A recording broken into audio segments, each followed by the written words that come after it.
हरी हरिओम। स्वागत है आप सभी का आज के इस व्याख्यान में। हम सभी लोग लघु सिद्धांत कौमुदी का अध्ययन कर रहे हैं, क्रमशः अध्ययन कर रहे हैं, और उस अध्ययन में अब तक सखी शब्द तक के शब्दों की सिद्धि का अध्ययन कर लिया है। सखी शब्द कैसे उसके सातों विभक्तियों में सभी रूप बनते हैं, ये सब कुछ हम जान चुके हैं, है ना। अब उसी तरह का तीसरे वैरायटी का शब्द मैंने बताया था, इकारांत शब्दों में कुछ शब्द क्या, जितने भी इकारांत पुल्लिंग शब्द हैं उन सभी इकारांत पुल्लिंग शब्दों में सखी और पति शब्द को छोड़कर बाकी सारे शब्दों का रूप हरि की तरह चलता है। ठीक। दूसरा प्रकार जो सखी शब्द है उसका क्या होगा, तो उसकी भी बातें हमने जान ली, जो जो नए नियम लगते हैं घी संज्ञा न होने के कारण। फिर पति शब्द एक ऐसा है, क्यों पति शब्द का स्वरूप अलग क्यों बनता है, कैसे उसके अलग रूप बनते हैं, इसको जान ले। उसको जानने के लिए सूत्र है पति समास एव। सूत्र क्या है? पति समास एव। इसका सारांश मैं पहले के व्याख्यानों में बता चुका हूं कि पति शब्द जो है ना, इस पति शब्द की घी संज्ञा होती है, पर केवल समास में आने पर ही। समासे एव, यहां पर मूल रूप में क्या है? समासे एव है क्या? ठीक है, समासे एव। इच्छु जवायावह से एक स्थान पर अय आदेश होगा तो समासय एव, है ना। और लोपा शाकल्य से नियम पढ़े हैं आप, उससे इस या का लोप हो जाएगा तो विकल्प से समास एव भी बनेगा। संधि यहां फिर से और कोई नहीं होगी। क्यों? क्योंकि और कोई संधि कार्य यदि करने जाएं, और कोई संधि कार्य यदि आप करना चाहेंगे तो फिर दिक्कत क्या आएगी? क्योंकि लोपा शाकल्य से जो या का लोप हुआ है वह असिद्ध है, वो या दिखाई पड़ने लग जाएगा। इसलिए फिर वृद्धि रेचि नहीं लगा, समास एव का समास सैव नहीं बना, क्योंकि उसको यह दिखाई पड़ेगा यहाँ पर, या का लोप असिद्ध है। तो अच्छा, ये प्रसंग किस प्रसंग पर कहा गया है? तो 148 नंबर पर कहा गया। इससे पहले 147 नंबर पर शेषोघ्य सखी बताया जा चुका है। शेषोघ्य सखी क्या कहता है कि शेष इकारांत उकारांत शब्दों की घी संज्ञा होती है सखी शब्द को छोड़कर। ठीक, असखी असखी शेषो घी। ठीक है, तो यहां ध्यान दीजिएगा कि घी संज्ञक होगा पति शब्द, कब? समास में ही। ठीक है, केवल इतनी ही बात है सूत्र में, यानी केवल पति है तो अलग, और अगर भूपति है, समास में आ गया ना पति, अब अकेला नहीं है समास में, तो समास में आ जाने पर पति शब्द की घी संज्ञा होगी, समास में न आने पर पति शब्द की घी संज्ञा नहीं होगी। ठीक, मैंने इस पर बताया था कि पति घर में अकेला हो तो उसको घी खाने को नहीं मिलेगा, लेकिन समास में आया होगा तो मिलेगा, है ना। तो पति समास एव। अब देखिए, घी संज्ञा पति शब्द की नहीं होगी, यानी अब दो शब्द आज हम बताएंगे आप सबको। दो शब्द पति शब्द के भी सभी विभक्तियों के रूप सिद्ध कर लेंगे और भूपति शब्द के भी सभी विभक्तियों के रूप सिद्ध कर लेंगे। ठीक, सुप्रत्यय लगाए दोनों एक साथ लेके चलते हैं, कोई नया शब्द नहीं, कोई नया सूत्र नहीं पढ़ना है हमको। ठीक, कोई नया शब्द नहीं सूत्र नहीं पढ़ना है, तो हम सीधे यहां पर आ जाते हैं और दोनों शब्दों को एक साथ लेके चलते हैं। ठीक है,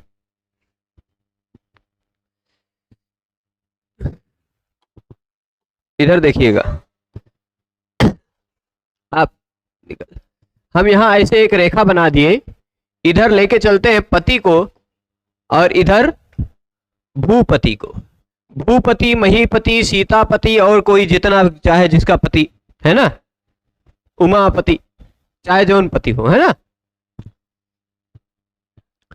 तो समास में अंत में पति आता हो तो कैसा रूप बनेगा? घी संज्ञा होगी, है ना।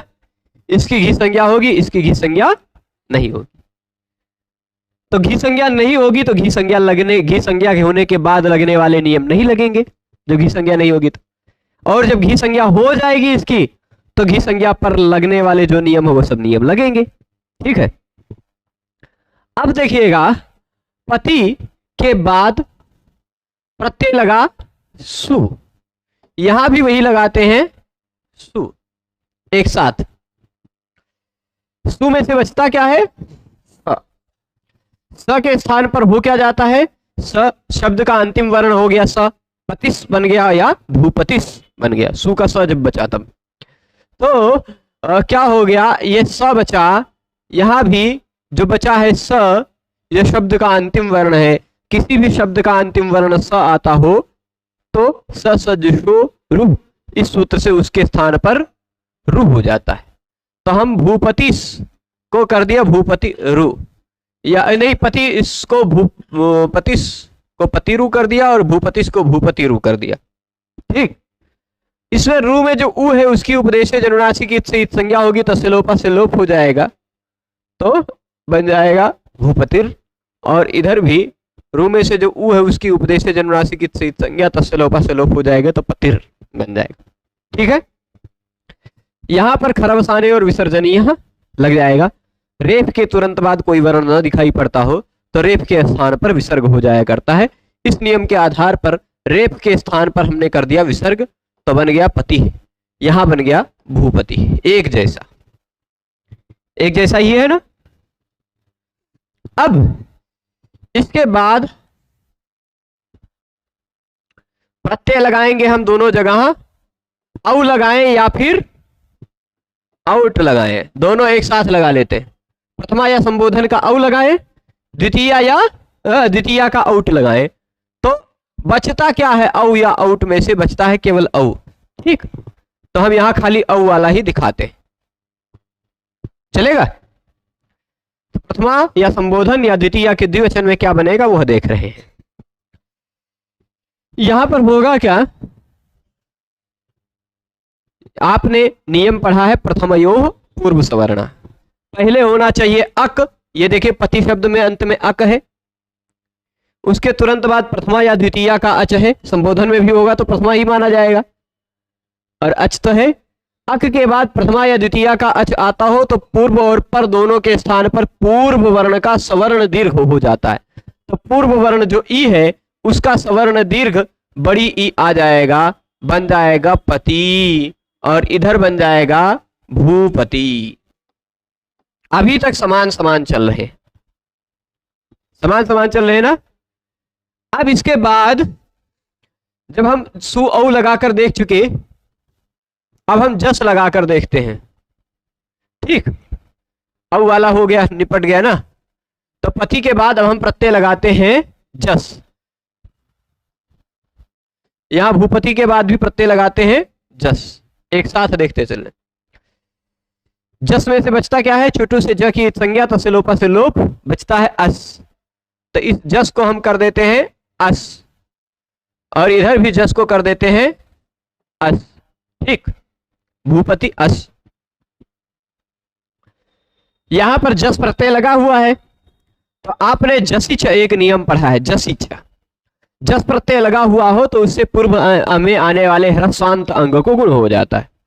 ह्रस्व जिसके अंत में हो ऐसे अंग को गुण हो जाता है यदि उसके तुरंत बाद जस प्रत्यय हो तो, है ना।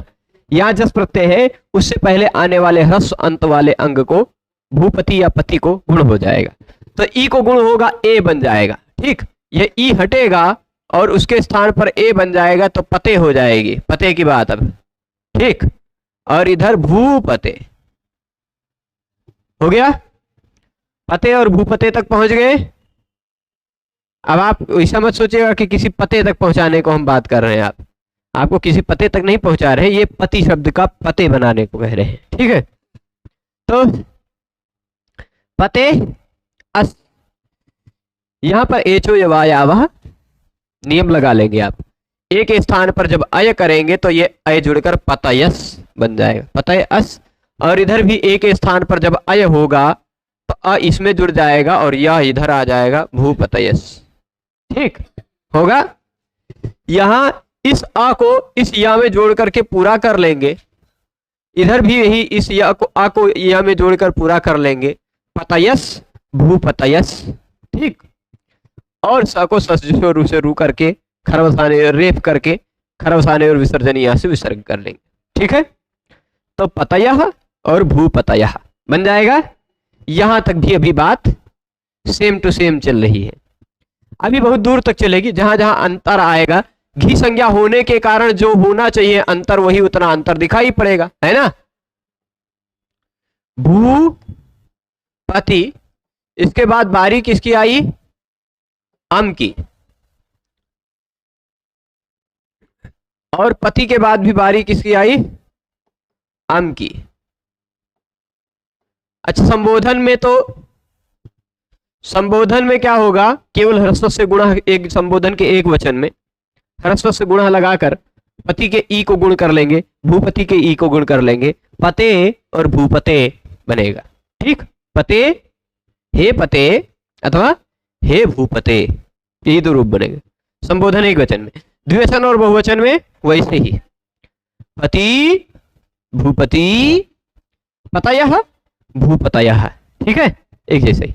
अम लगाने पर भूपति अम या पति अम, अमी पूर्व से पूर्व रूप करके केवल ई और अ में से पूर्व वाला ई बचेगा, पतिम और भूपतिम।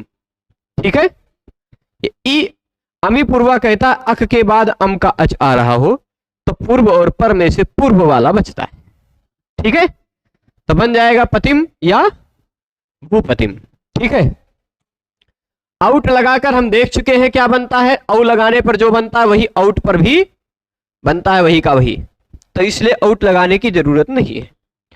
अब आ जाते हैं हम असर्वनाम स्थान प्रत्ययों में, मतलब सर्वनाम स्थान से भिन्न प्रत्ययों में। शस प्रत्यय, प्रत्यय कौन सा लगाया, शस, इधर भी लगाया शस।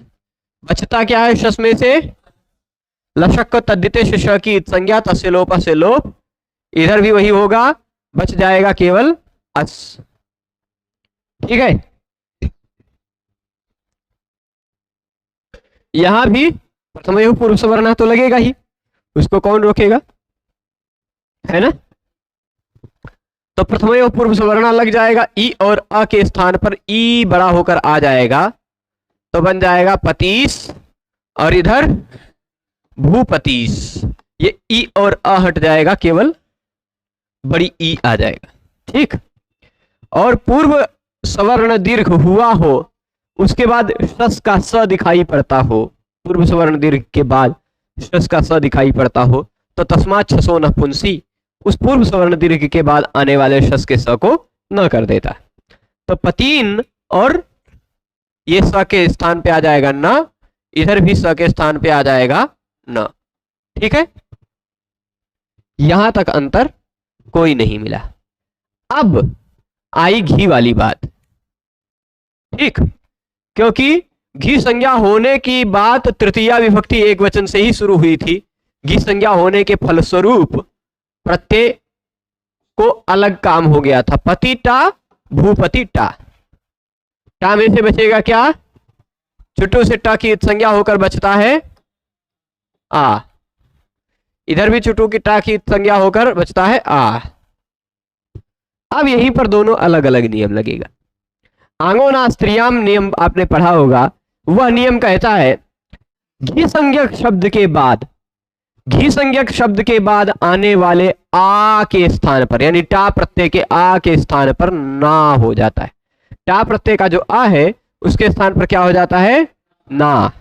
तो अब बताइए, इस पति की तो घी संज्ञा नहीं है, नहीं लगेगा आंगोना स्त्रियाम, पर भूपति की घी संज्ञा है, पति ही समास एव, समास में आने पर पति की घी संज्ञा हो जाती है, यानी भूपति की घी संज्ञा है। तो इसके बाद आने वाले आ के स्थान पर ना हो जाएगा, बन जाएगा भूपति ना। पर यहां इस आ के स्थान पर ना नहीं हो पाएगा, क्योंकि इस पति की घी संज्ञा नहीं है, समास में ही घी संज्ञा होती है। ठीक है, तो जब घी संज्ञा नहीं है तो आंगोना स्त्रियाम नहीं लग पाएगा। ये तो हरि की तरह चल गया घी संज्ञा होने के कारण, पर ये हरि से की तरह नहीं चल पाएगा। यहां ई को यणची लगकर ई के स्थान पर यह हो जाएगा, तो पत्या बन जाएगा। बन जाएगा, जैसे सखी का सख्या बनाया था वैसे पति का पत्या बन गया। देखिए, सखी शब्द में और पति शब्द में सखी शब्द में और पति शब्द में रूप में केवल प्रथमा विभक्ति में और द्वितीय विभक्ति में अंतर है ना। द्वितीय बहुवचन के बाद सखी और पति का शब्द का रूप एक जैसा है। द्वितीय बहुवचन से लेकर तृतीया, चतुर्थी, पंचमी, षष्ठी, सप्तमी सभी में सखी शब्द और पति शब्द एक जैसा है। ठीक। और भूपति शब्द तो पूरी तरह से, भूपति शब्द जो है वह पूरी तरह से कैसा है? केवल हरि की तरह। ठीक है, केवल हरि की तरह। ठीक है।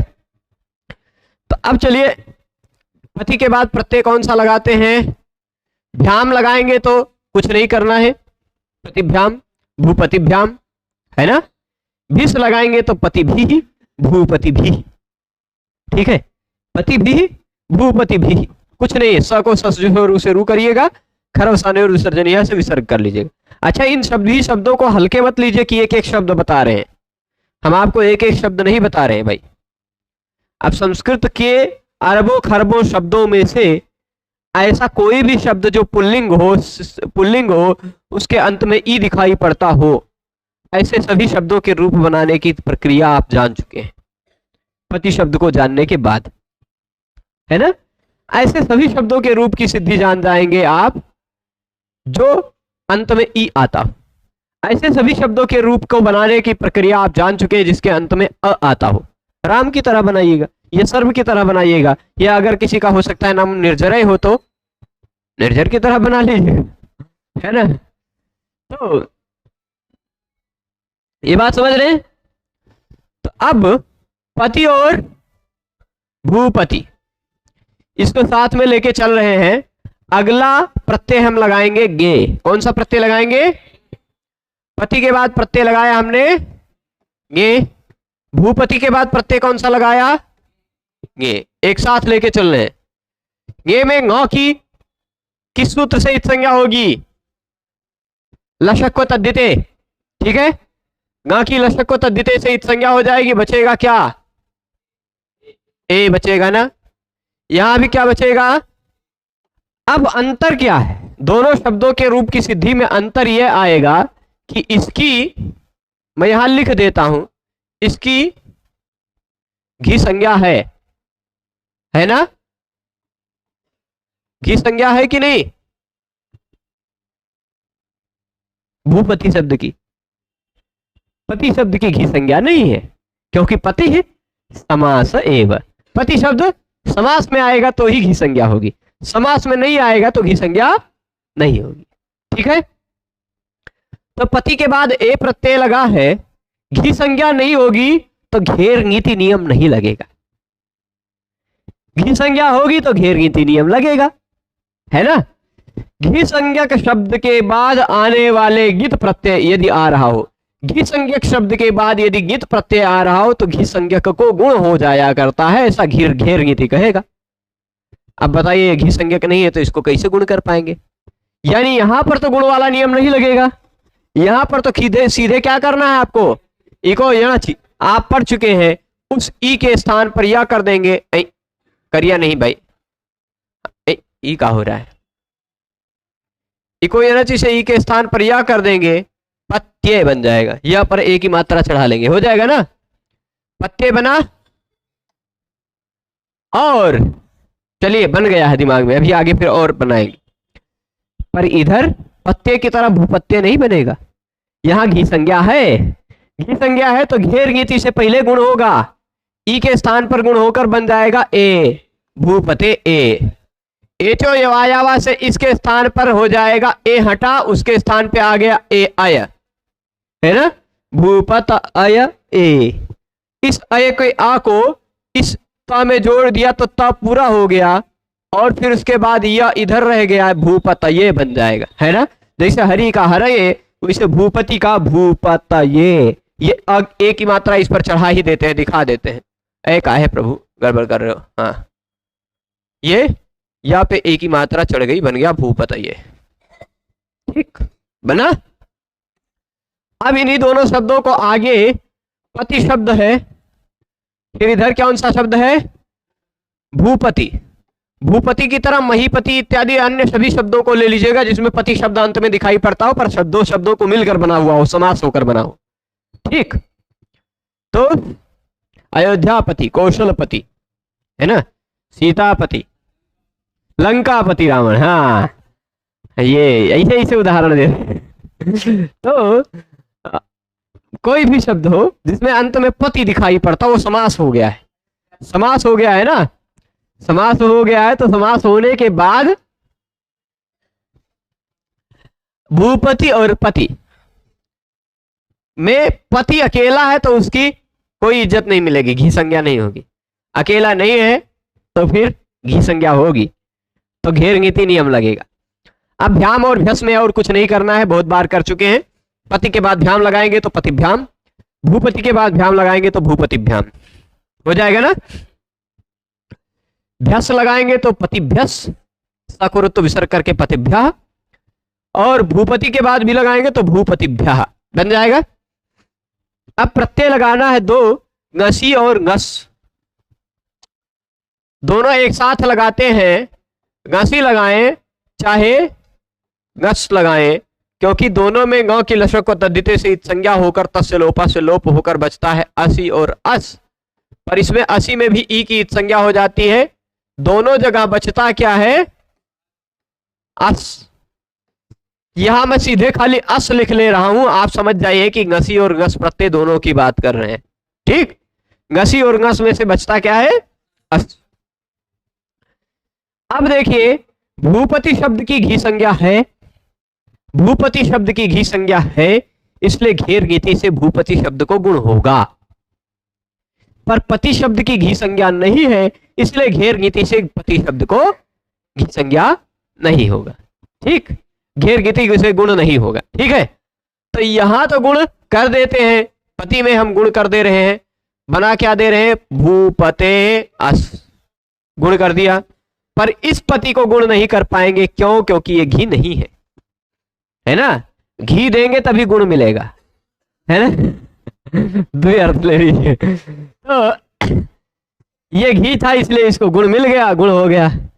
ये घी नहीं है इसलिए गुण नहीं हुआ, इसको यण हो गया, इको यणाची, इको यणाची हो गया। ठीक है, तो ई के स्थान पर क्या कर देंगे? 1 मिनट, इधर प है, त में से ई हट गया, ता आधा हो गया, ई के स्थान पर यह आ गया, है ना। ई के स्थान पर यह आ गया। ठीक है, पत्य अस, और यहां भूपते अस। पहले यहां पर ही निपटा लेते हैं। यहां पर आपने हरि शब्द को समझते हुए ये ngसी ngसोच्च नियम पढ़ा होगा, पढ़ा है ना। ngसी ngसोच्च कहता है कि पहले हो एंग, क्या हो?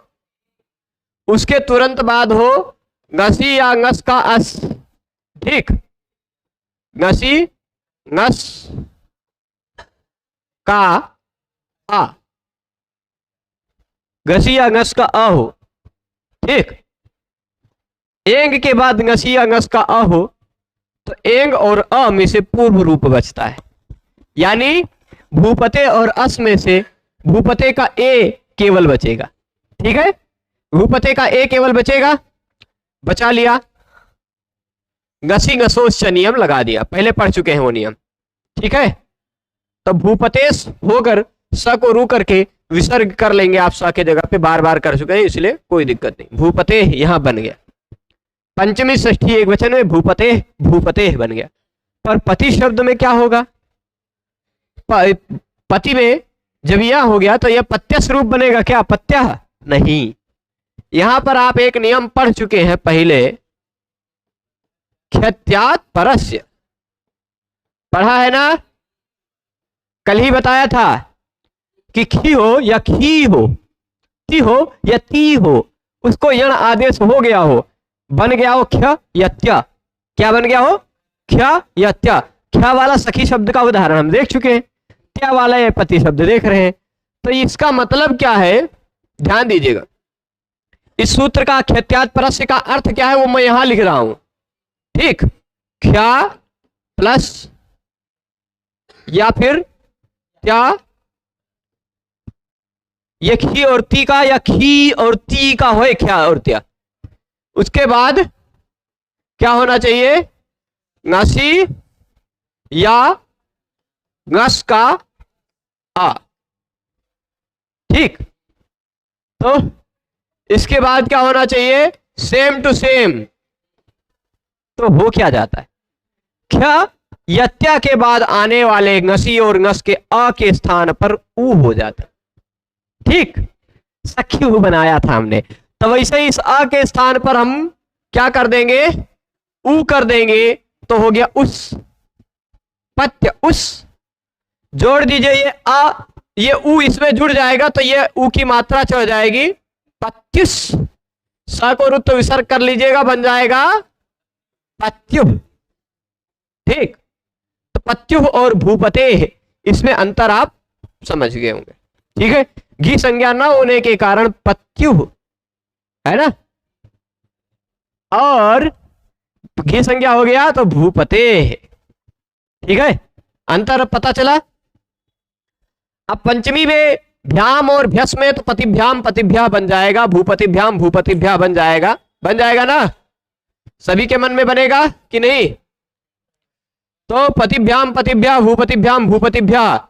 उसके बाद हम आ जाते हैं गस में, पतेह भूपतेह बन गया, बना लिया है हमने। गस के बाद बारी आई ओस की, ओस की बारी आई ना, तो चलिए लिखते हैं ओस। यहां पति ओस, ये ओस ही पढ़िएगा, कोई जोश ओस या नो सोस मत पढ़ने लग जाएगा। ठीक, पति ओस। इधर आ जाते हैं भूपति, और उसके बाद लगा हुआ है प्रत्यय ओस। ठीक, भूपति ओस। इसमें आप कोई नया नियम नहीं लगाना है। संधि में पहला नियम आप पढ़ चुके हैं, इको यणाची पढ़े। यहां घी संज्ञा होने के फलस्वरूप कोई नया काम नहीं हो रहा है। घी संज्ञा होने के फलस्वरूप जो काम हो रहा था तृतीया चतुर्थी पंचमी षष्ठी एक वचन में हम देख चुके है ना। तृतीया से लेके सभी एक वचनों में घी संज्ञा होने के फलस्वरूप कार्य दिखाई पड़ते हैं। तृतीया चतुर्थी पंचमी षष्ठी सप्तमी एक वचनों में घी संज्ञा नहीं होती तो अलग, घी संज्ञा होती है तो अलग। ठीक है, तो इतना चल गया। अब देखिए इको यानी से ई के स्थान पर जब हमने यह कर दिया तो ये पत्य बन गया। क्या बन गया, पत्य ओस, पत्य ओस। और इधर क्या बन गया, भूपत्य ओस। ठीक, ये में ओ जब जुड़ जाएगा तो योस हो जाएगा, है ना। और इधर भी या में ओस जुड़ जाएगा, चलिए जोड़ लेते हैं, पत्योस बन जाएगा, पत्योस भूपत्योस। ठीक, ससजुषो रु, ससजुषो रु से इस स के स्थान पे हम कर देंगे क्या, रु। रु में से रू का र बचाकर खरवसाने और विसर्जनिया से विसर्ग कर देंगे तो बन जाएगा पत्यो। इधर भी उसी तरह रू होकर उसका विसर्ग होकर भूपत्यो बन गया। ये षष्ठी और सप्तमी दोनों जगह ओस लगने पर यही काम होगा। ठीक है, दोनों जगह यही काम होगा, बन गया। फिर आम लगा दीजिए, आम लगाएंगे तो हरि शब्द की तरह ही रहेगा, पति एक मिनट, पति आम। और इधर क्या रहेगा, भूपति उसके साथ आम। यहां आप इको यणचि लगाने जा रहे थे लेकिन तभी ह्रस्व नद्यापोन्नुट ने कहा कि ह्रस्वांत शब्द हो, नद्यंत शब्द हो या आबंत शब्द हो, उसके बाद आने वाले आम को नुट आगम हो जाया करता है। तो आम को नुट आगम करेंगे जब हम, अरे काहे मिटाने लगे, झूठे मिटाए, चलिए कोई बात नहीं। आम को नुट आगम करेंगे तो आम बन जाएगा क्या, नाम। ठीक, इधर भी आम को नुट आगम कर देंगे तो आम बन जाएगा। ठीक, पति नाम भूपति नाम। नाम ही एक सूत्र है, नाम प्रत्यय पर में हो तो उससे पहले आने वाले अच को दीर्घ हो जाता है। तो इस अच को दीर्घ करके पति नाम और भूपति नाम बना लेंगे। आप बन जाएगा, पति नाम भूपति नाम बन गया। अब अंतर वाला जो पड़ता है, अंतर जहां पड़ जाता है वो वाला, आम के बाद बारी किसकी आई, प्रत्यय की, सप्तमी एक वचन का गी प्रत्यय लगाया हमने। भूपति के बाद हमने प्रत्यय कौन सा लगाया, प्रत्यय लगाया गी। गी में से लशक को तद्धिते से ङ की संज्ञा होकर तसलोपा से लोप होकर बचा क्या, गी में से ई बचा। यहां भी हमने गी में से ई बचा लिया। ठीक, इतना तक पहुंच गए, पति ई भूपति ई। कुछ लोग अकस्वर्ण दीर्घा से दीर्घ करने जा रहे थे, तभी एक दो सूत्र लगे। ठीक, यहां पर घी संज्ञा है तो यहां पर सूत्र लगेगा अच घे। यहां घी संज्ञा नहीं है तो यहां नियम लगेगा औत। ठीक, समझ रहे? तो औत क्यों लगता है, दोनों नियम क्या कहते हैं, इन दोनों नियम जो कह रहे हैं, ये कह रहा है ई प्लस गी, ई प्लस गी का ई हो तो क्या हो जाता है, बराबर गी के स्थान पर, करिया आने लगा बीच में, गी के स्थान पर औ हो जाता है। क्या हो जाता है, औ। ये इसका मतलब है औत सूत्र का। ई के बाद आता हो गी तो उसके स्थान, आप कहेंगे यहां भी ई के बाद आ रहा है, कहेंगे नहीं, क्या होगा, यहां क्या है, इसका मतलब है अच्छ घेह का मतलब है पूरा बड़ा सा मतलब है, इसलिए मैं यहां लिखता हूं घी संज्ञक ई। ठीक, या उ, घी संज्ञक ई या उ के बाद आता हो गी तो दो कार्य होता है।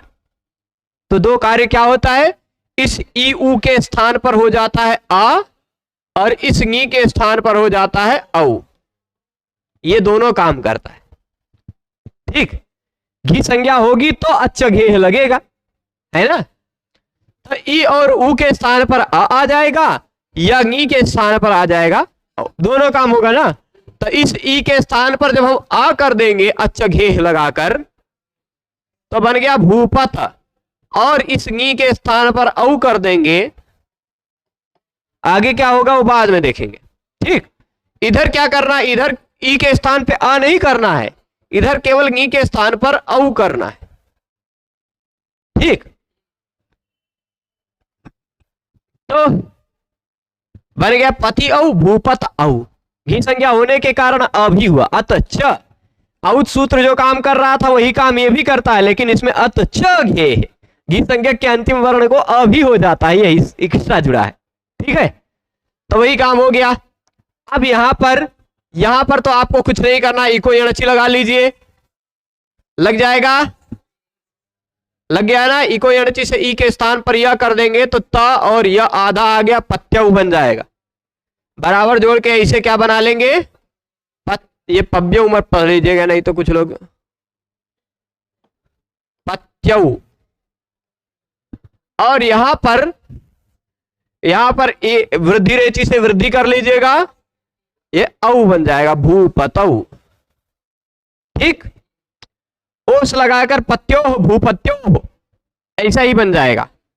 और सुप लगाएंगे तो पति शु भूपति शु, मूर्धन्य श हो जाएगा, आदेश प्रत्यय हो नियम लगकर। ठीक है, क्योंकि पति और भूपति शब्द का अंतिम वर्ण क्या है, ई है, जो कि इण है। इण अथवा कवर्ग के बाद अगर आता हो तो उसके स्थान पर मूर्धन्य हो जाया करता है।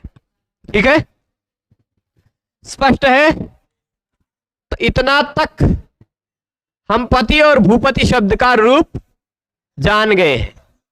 अब आते हैं अब आते हैं फिर से लघु सिद्धांत कौमुदी की पुस्तक में। यहां देखिए, पति की समास में ही घी संज्ञा होती है, इसलिए केवल पत्यु पत्यु ये रूप अलग बनेगा। जैसे सख्यु सख्यु बना था, पत्यु बन जाएगा सप्तमी एक वचन में, जैसे सख्यु बन गया था। खाली इतने, शेषम हरिवत, है ना। पति शब्द पूरा का पूरा हरि की तरह है, केवल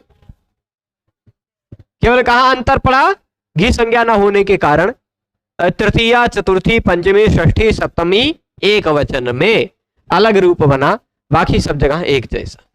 ठीक, तृतीया एक वचन में घेर गीत वो आंगो नास्त्रियाम लगा, तो वहां हरिणा बना था, यहां पत्या बन गया, है ना।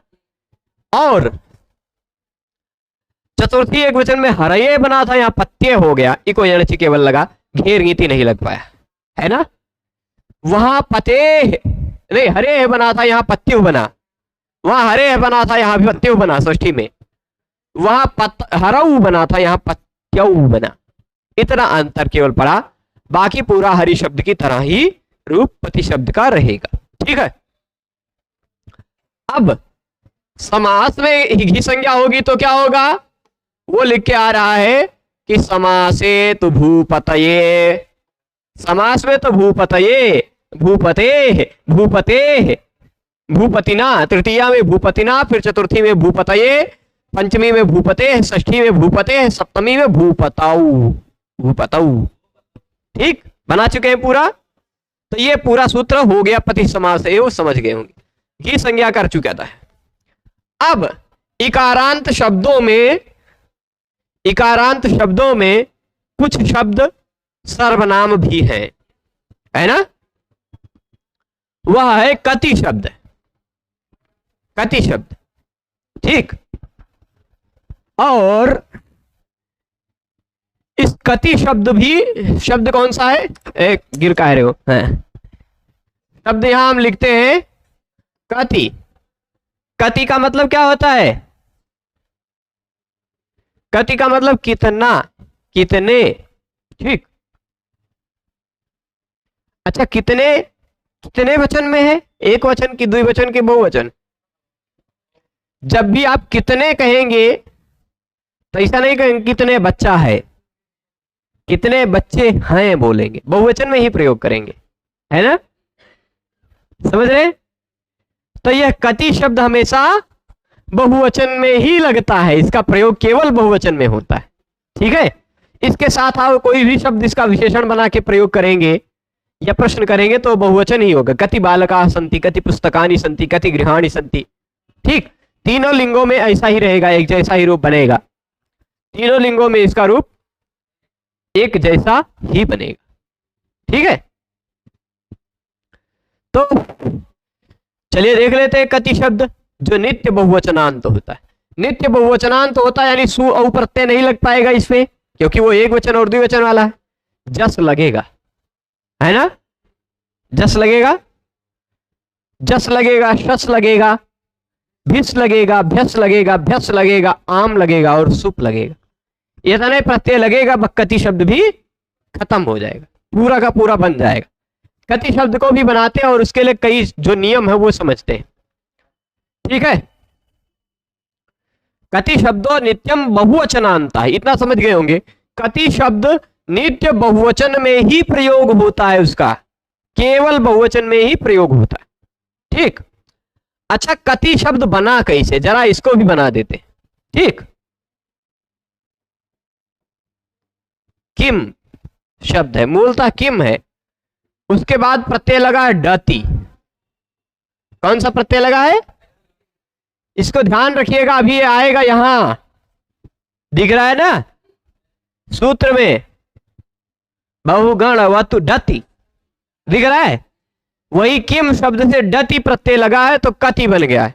आप कहेंगे किंडति, ऐसा कुछ रूप बनना चाहिए था, है ना, नहीं, चुट्टू जी लगेंगे, इस डा की संज्ञा कर देंगे, बन जाएगा अति।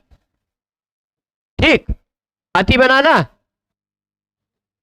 ई की संज्ञा नहीं होगी, अति यहां है, किम अति। जहां कहीं भी ड की संज्ञा हुई हो, ये बात ध्यान रखिएगा, जहां कहीं भी ड की संज्ञा हुई हो उससे पहले आने वाले के टी भाग का लोप हो जाता है।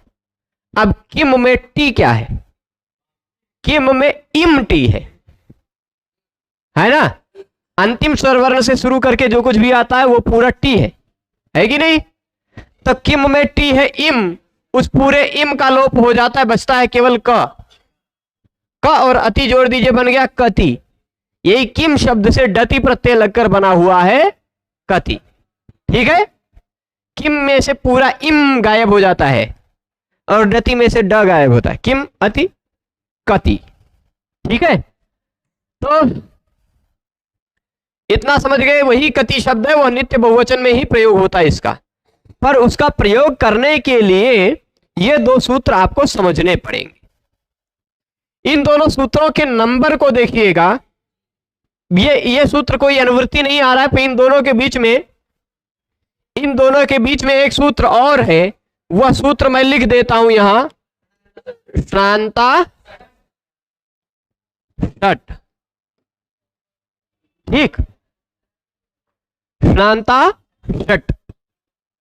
अब देखिएगा, बहुगण, तीनों सूत्र एक साथ समझाएंगे हम आपको, तीनों सूत्र एक साथ समझेंगे तभी पूरा तीनों समझ में आ जाएगा। अष्टाध्यायी के अनुसार देख लीजिए, बहु गण वतु डति संख्या। ये कह रहा बहु शब्द। अच्छा, संख्या मतलब क्या होता है? संख्या मतलब नंबर, सामान्यतः वैसे देखते हैं तो, पर व्याकरण शास्त्र में संख्या का दोनों मतलब होता है। व्याकरण शास्त्र में संख्या का दोनों मतलब होता है। दोनों मतलब एक कृत्रिम संख्या और एक अकृत्रिम संख्या। मतलब जिसको लोक व्यवहार में संख्या के नाम से जाना जाता है, एक दो इत्यादि, वो भी व्याकरण शास्त्र में संख्या है। संख्या या अवयवे तयप इत्यादि शब्दों से वो सभी दोनों प्रकार की संख्याओं का प्रयोग होता है। ठीक है, तो हाँ, संख्या या अतिसदंता या कन। अब ऐसे भी बहुत सारे नियम है जहां पर संख्या शब्द को याद किया गया, संख्या का नाम लिया गया। तो संख्या का मतलब केवल वो वाली संख्या मत लीजिएगा। यह सूत्र संख्या संज्ञा करता है, यह कहता है कि बहु भी संख्या है, गण भी संख्या है, वतु भी संख्या है और डति भी संख्या है। ठीक, बहु गण ये दो शब्द हैं, बहु और गण ये दो शब्द हैं, वतु और डति ये दो प्रत्यय हैं। ठीक, सूत्र में दिखाई पड़ रहे हैं बहु शब्द और गण शब्द। ध्यान दीजिएगा, बहु शब्द और गण शब्द ये दोनों क्या हैं? ये दोनों शब्द हैं, प्रातिपदिक है। पर वतु और डति ये दोनों क्या है? प्रत्यय है। तो वतु और डति का मतलब क्या है? वतु प्रत्यय लगकर बना हुआ शब्द और डति प्रत्यय लगकर बना हुआ शब्द है ना। प्रत्येक ग्रहणे तदंता ग्राह्य, प्रत्येक ग्रहण में तदंत का ग्रहण होता है। तो बहु शब्द से केवल बहु का ही गणना होगा, है ना, और गण शब्द से केवल गण की ही गणना होगी। पर वतु से वतु प्रत्यय लगकर बना हुआ कोई भी शब्द है उसकी गणना हो जाएगी। डति से डति प्रत्यय लगकर बने हुए किसी भी शब्द की गणना हो जाएगी। ठीक है, तो बहु शब्द, गण शब्द, वतु शब्द, डति शब्द नहीं, वतु और डति प्रत्यय लगकर बने हुए शब्द।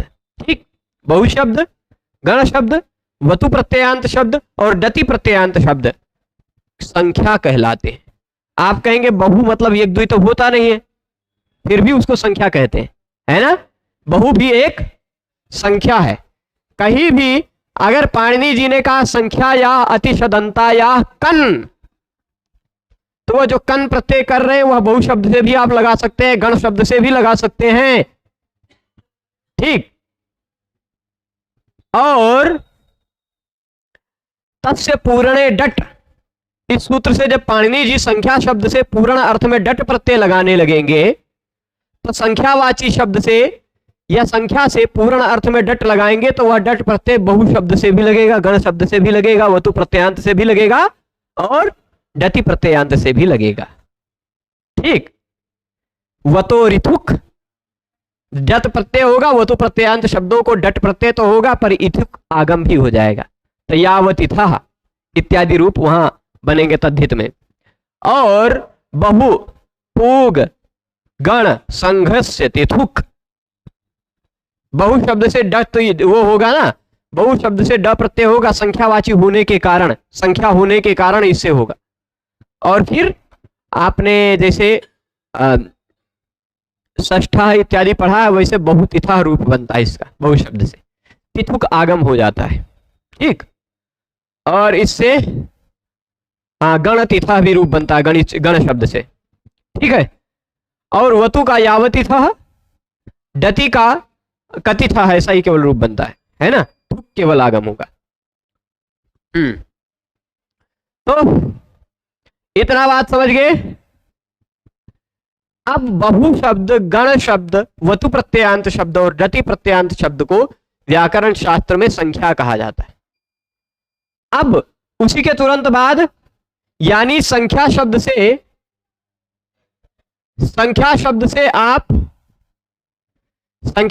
पहला स्विच आप केवल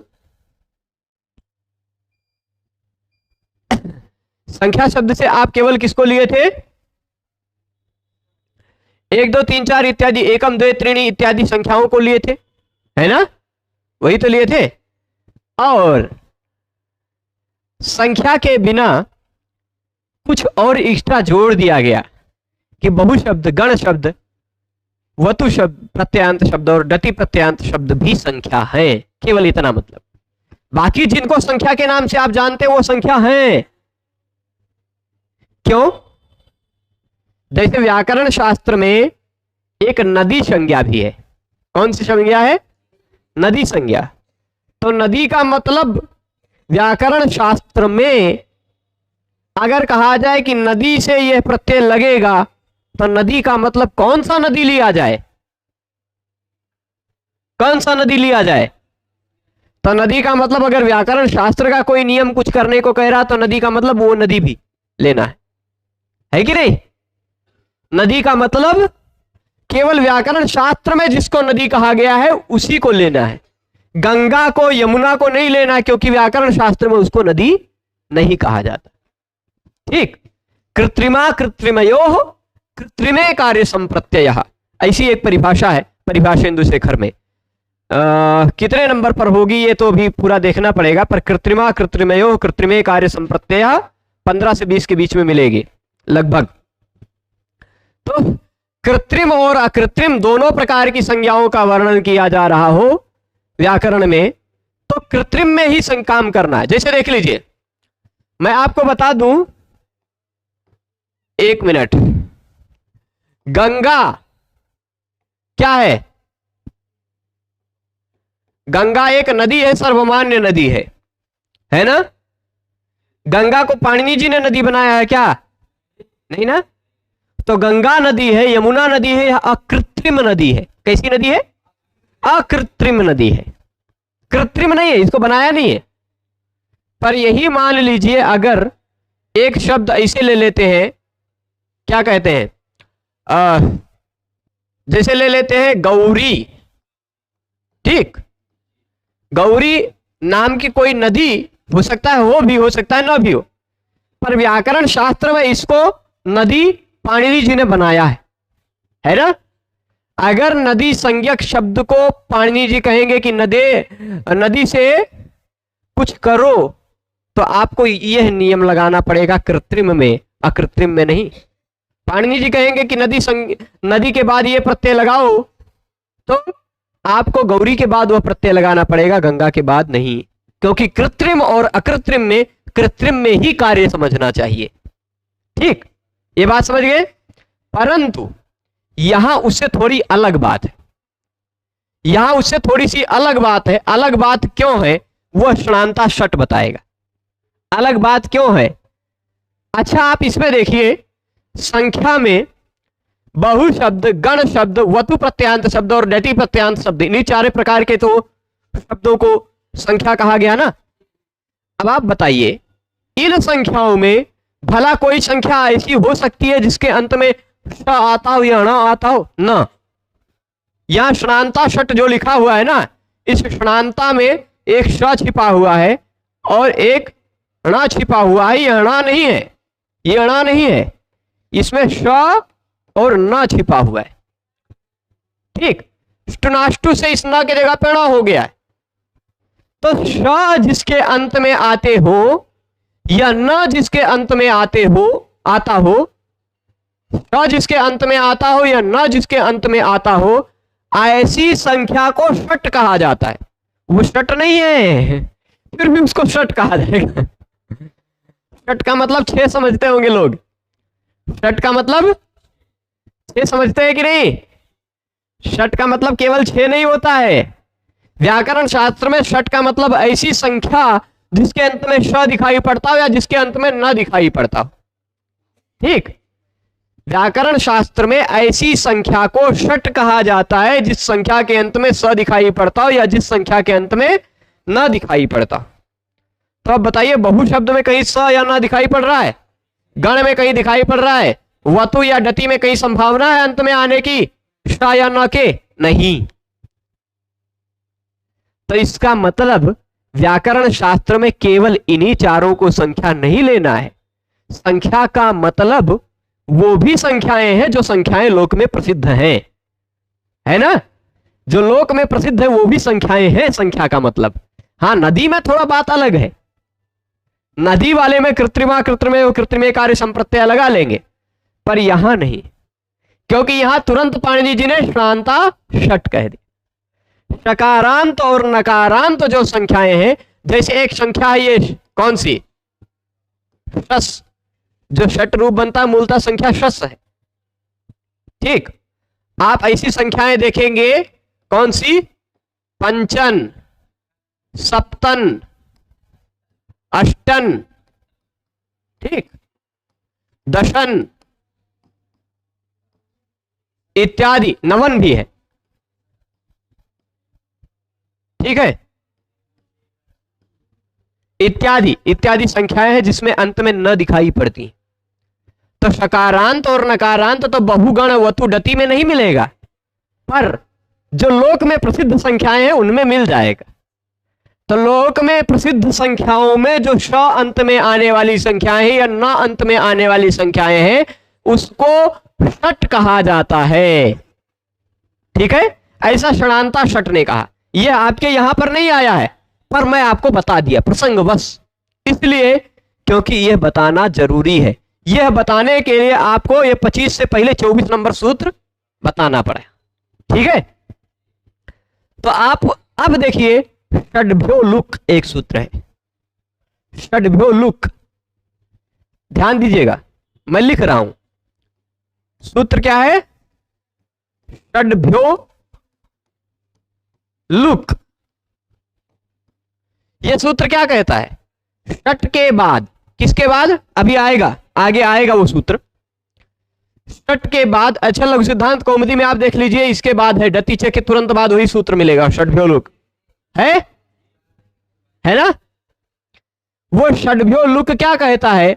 षट के बाद आने वाले जस और शस का लुक हो जाता है। किसके बाद? षट के बाद आने वाले जस और शस का लुक हो जाता है। अब आप देख लीजिए, पंचन होता, सप्तन होता, अष्टन होता, दशन होता, शस होता, नवन होता, है ना? इन सबको भी तो षट कहा जाता है व्याकरण शास्त्र में, है ना?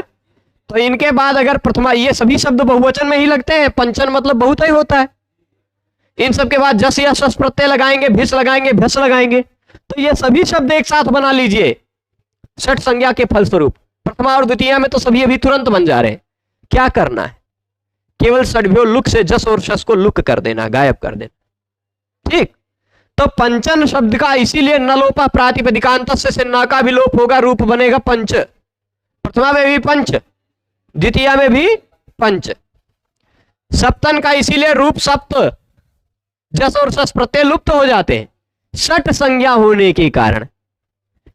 दशन का केवल दश रूप बनता है कि नहीं, और नवन का केवल नव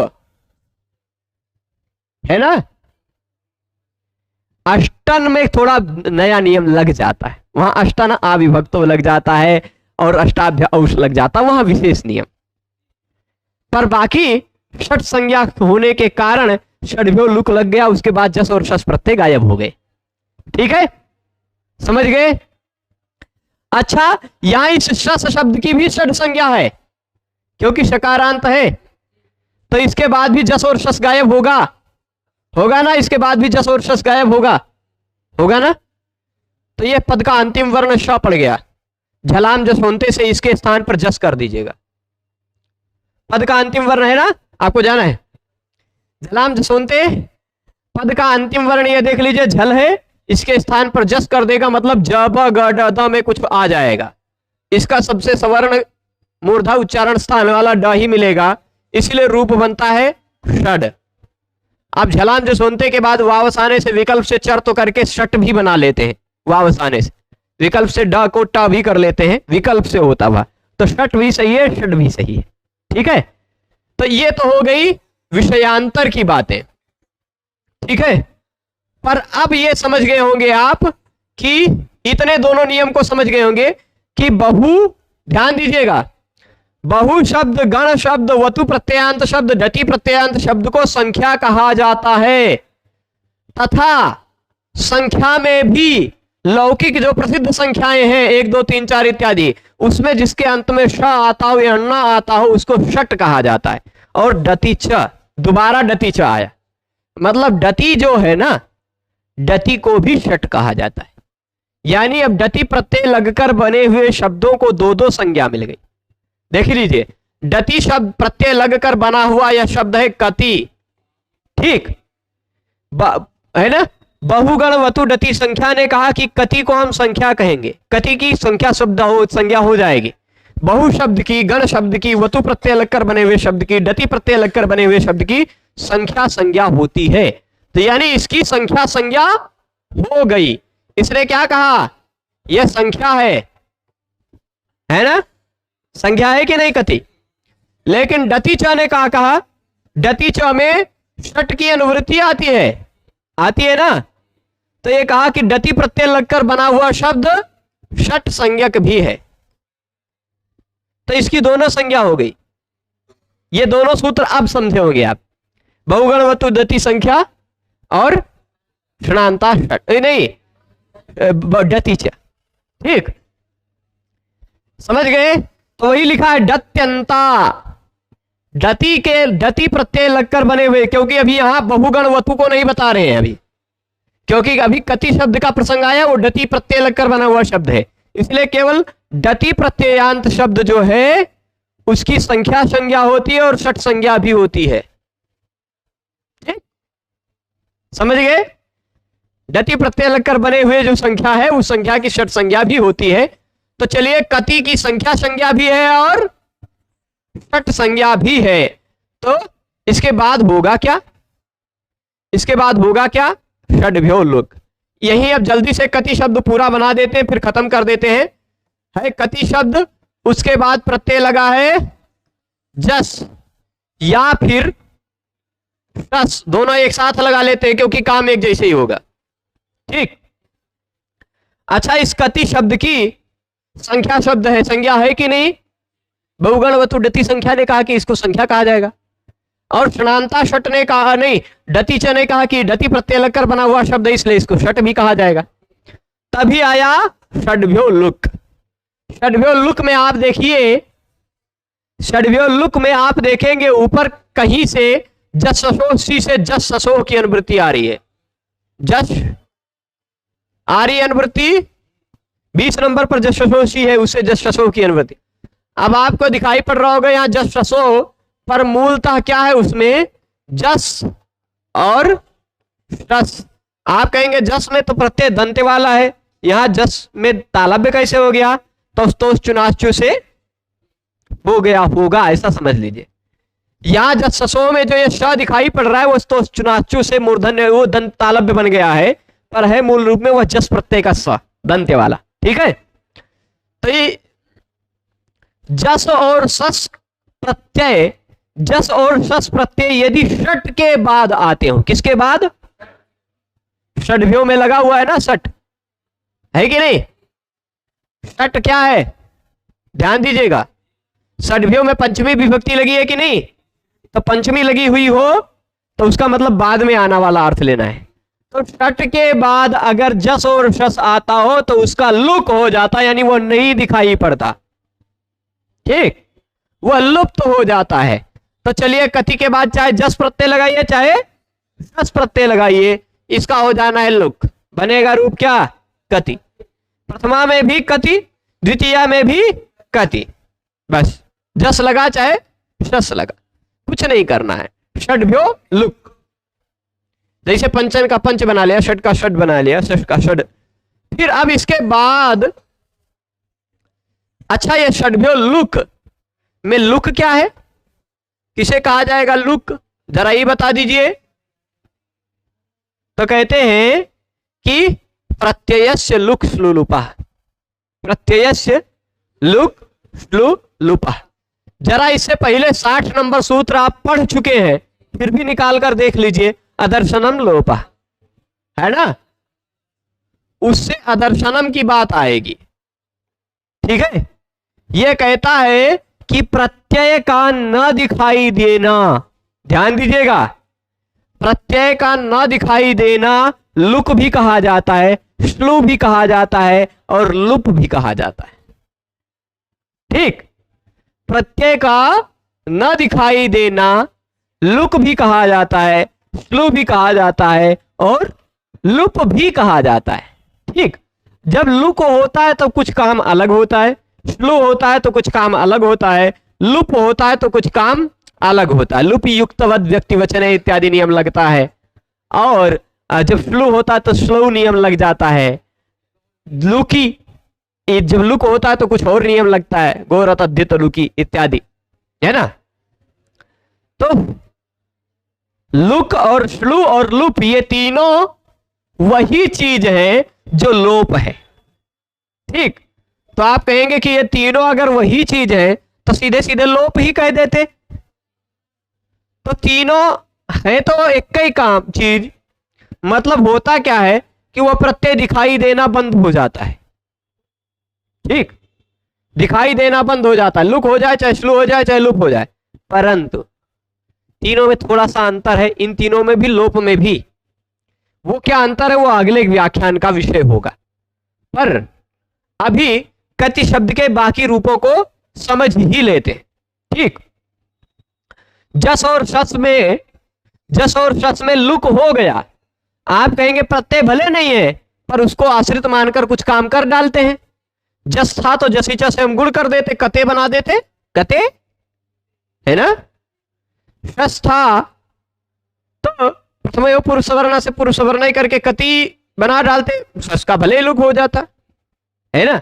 कुछ कर देते तो ये नालू मतांग से उसको रोक लेगा कि भाई लुक हुआ हो या स्लू हुआ हो या लुप हुआ हो। लुक, स्लू, लुप, इन तीनों में लू लू दिखाई पड़ रहा है। लू देखिए, लुक में भी लू है, स्लू में भी लू है, लुप में भी लू है, इसलिए ये तीनों लूमान है, लू वाले हैं। लूमान मतलब लू वाले। जैसे बुद्धिमान को बुद्धिमान कहा जाता, बुद्धि वाला जो है वो बुद्धिमान, वैसे लू वाला जो है वह लूमान है। उसी बुद्धिमान का जैसे तृतीया में बुद्धिमता बन जाता है वैसे लूमता। ठीक, लू वाला अगर कुछ हुआ हो लोप न दिखाई पड़ना तो उससे पहले कोई कार्य नहीं होता, उस प्रत्यय पर आश्रित कार्य नहीं होता। यह बात और विस्तार से समझेंगे, पर मान लीजिए कि वो और कोई काम नहीं हुआ, कति का कति ही रह गया। फिर इसके बाद भिष प्रत्यय जोड़ेंगे तो कति भी, भ्यस जोड़ेंगे तो कतिभ्यः, फिर भ्यस जोड़ेंगे तो फिर कतिभ्यः, पंचमी वाला। षष्ठी में आम जोड़ेंगे, आम तो कति नाम। यहां क्या होगा, आमी ह्रस्व नद्यापो नुट से नुट और नामी से दीर्घ, कति नाम। और सप्तमी में कतिषु। ठीक, यह ऐसे सभी विभक्तियों में रूप बन जाएंगे। इसके बाद एक संख्या, एक शब्द है त्रि, वो त्रि कैसे बनता है उसको बाद में समझेंगे। और ये प्रत्यय लोपे प्रत्यय लक्षणम प्रत्यय श्लुलुपा नालुमतांगस्य, ये सभी सूत्र एक ही जैसे हैं, मतलब तीनों में बहुत बड़ा बड़ा अंतर है, पर तीनों एक दूसरे से बहुत अच्छे से संबद्ध हैं। ये तीनों सूत्र एक साथ अग्रिम व्याख्यान में पढ़ेंगे। आज यहीं रोकते हैं। सभी लोगों को जुड़े रहने के लिए धन्यवाद। नमो नमः।